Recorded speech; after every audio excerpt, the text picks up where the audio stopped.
मोजां मोनदों आरो जोंना गुबुन पार्टिफ्रा खोनाबा गाज्रि मोननाय लिडार होनबा बिथांमोना लिडारबो नंजोबा बेस्राफोर गोबां इउरपआव थानानै आं इलेक्सन दारायनि सिगांनो 15 बोसोरनो बिथांमोना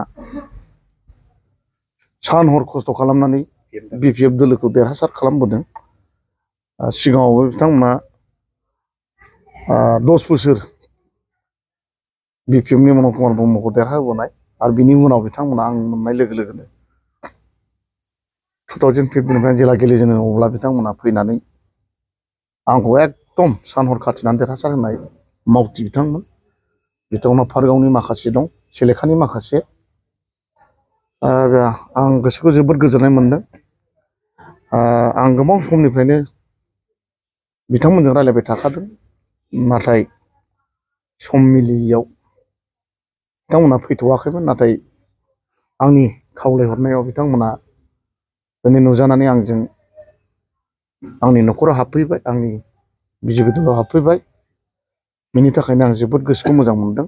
बिथांमोना दिनैसिमबो आंनि सायाव अननाय आरो मोजां मोननाय बिसासा दं होननानै आङो बिथांमोनखौ आं साननो हायो आरो आसा खालामो फैगौ इलेक्सनाव बिथांमोना आंनि जानानै खस्थ' खालामनानै देरहासार खालामगोन बेखौ आंहा आसा दं।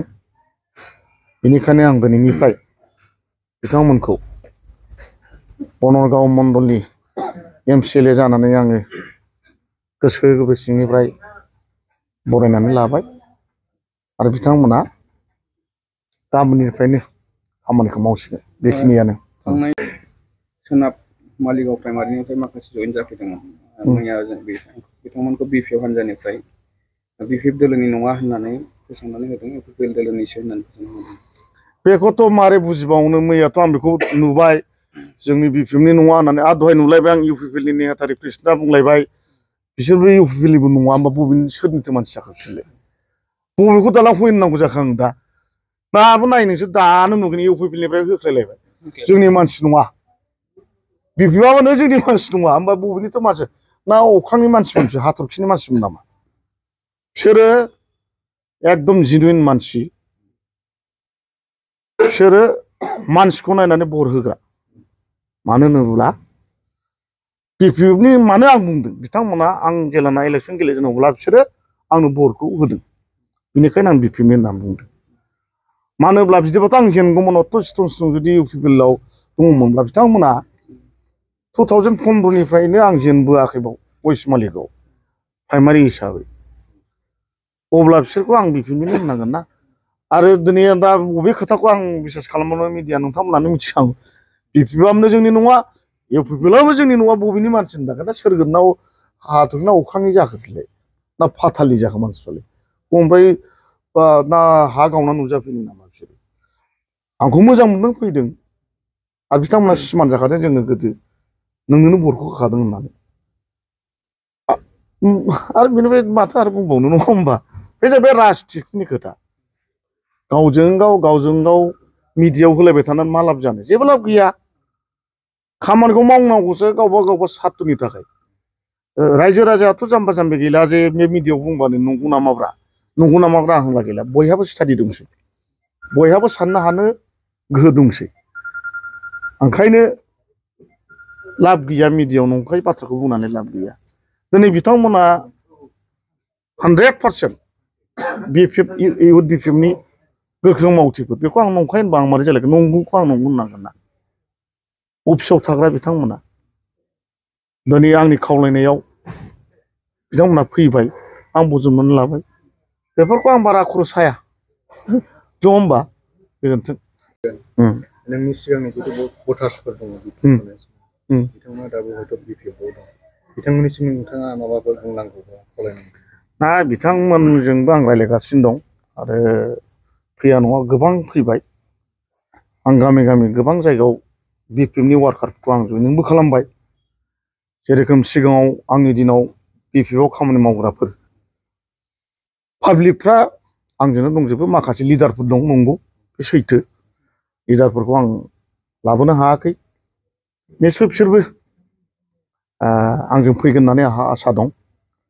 आरो गामिनि जेसेबां साननो हनो गोरों रायजो राजा बिसोरथ' आंजों फैखाजोब्बायानो बुंजायो बांसिनानो। खिन्थु लिडार हिसाबै आं बारा मोननो हायाखै पेरेन्ट बडिनिखौ। गुबुन मोनबाय इयुथ बा अमेननि आं गोबां मोनबाय। आसा दङ आंहा निस्सय सम फैब्ला बिथांमोनाबो हयथ' आंजोंनो फैगोन आरो आं खावलायो बिथांमोनखौ। जिहेथु आंबो सासे बनारगाव समस्तिनि गोख्रों बिपिएफनि एमसिएलएमोन। दा आं बिजेपि पार्टियाव जइनिं जाबाय। आंखौनो आं बुंनो सानो जेब्ला राजाया गुबुन पार्टि बा रायजोआव बारस्लाङोबा फोरजाफ्राबो खिथु खिथु खारफाखायो। थिग बिदिनो खारफायोबा मोजांमोन होननानै आं सानो। निस्सय फैगोन बिथांमोनाबो आं आसा दं। रायजोफ्रा ओंखारबायनायनि मेन उद्देश्यआ जाहैबाय इयुथ बिपिएफनि आं मेन खामानि मावग्रामोन आगोलाव। आं दा सारखौ मोजां मोननानै फैनाय जादों। सिदा खोथा आंहा पार्टिनि सायाव गाज्रि मोननायबो गैया, जेबो गैया। मानो होनोबा राजिब सारखौ आं गोदोनिफ्राय मोजां मोनो। आं बेजों खामानि मावलांबाय थानो होननानै ओंखारनाय जादों आरोखि। नोंथांजों लोगोसे साबेसे इयुथफ्रा? इयुथआ फैनांगौ बहुद दंबावो, दा लाबोथ'वाखै आं। दाथ' नै माबाल' फैदोंना, गथ'फोर साब्रै साबाल'सो फैदों। दा फैनांगौ बहुद दंबावो आंजों, बे फैजोबगोन आरोखि। बनारगाव समस्ति हिसाबै गोबां बिपिएफनि मावथि एबा दैदेनगिरिफ्रा बिजेपिजोंल' हाबबाय थानायखौ नुनो मोनदों। बिपिएफ हान्जा हिसाबै माबायदि थासारियाव थाहैगोन? साराथ' देरहाखानाया 100%खा। बेवहाय खुनु माबा गैया, कुइसन मार्क गैला आरोखि ना। बाहाय खुनु देरहायैनि प्रश्न फैला। बाहाय बेनो देरहाखागोन 100%खा आरोखि। बे इयुथआ आंनि आखायाव दंबावो। आं दा माने प्रेक्टिकेल हिसाबै लाबोथ'नो हायाखै। फैगोन बिसोर लासैनो, गाबोन समफोरनो लाबोजोबगोन आं बिसोरखौबो। आं दोननाय नंला आरोखि बिपिएफखौ। बिपिएफ दोलो हिसाबै माबायदि थासारिया बर्थमान सम? बिपिएफ दोलो हिसाबैथ' दा जेन'बा जोङो पार्टियाव मावबोनाय हिसाबै बुंनो थाङोबा दा जेन'बा पार्टि लेभेलाव माने फाथा लायैखौ नुनो मोन्दों जों जेन'बा वार्कारफोरखौ। करेसपन्डेन्स गैलाया बयजोंबो।